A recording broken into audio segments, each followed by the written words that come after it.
සෞඛ්‍ය සේවය සම්පූර්ණයෙන්ම පිරිහිලා තිබෙන්නේ. මේ විදිහට මුළු සෞඛ්‍ය සේවයම ගත්තාම මේ රටේ ත්‍රිවිධ හමුදාව පොලිසිය දමුන්නාන්සලා දන්නවා විශාල කැපකිරීමක් කරනවා. ත්‍රිවිධ හමුදාවට බොහෝ සහන දුන්නා, වරප්‍රසාද දුන්නා.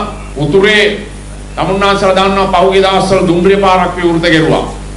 අපි බොහොම කැමතියි. වවුනියාව ඉඳන් යාපනයේට දුම්රිය පාර හැදුවා.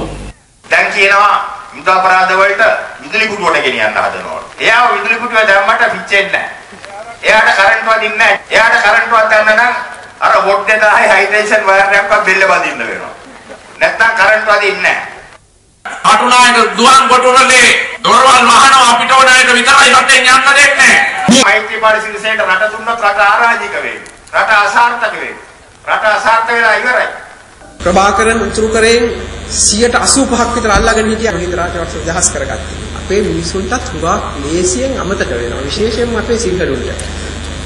මෛත්‍රීපාල සිරිසේන මැතිතුමා ජනාධිපති කෙරුවොත් අපි රට කොටින්ට බාර දෙනවා. ඒකට අපි නායකත්වය දෙනවා.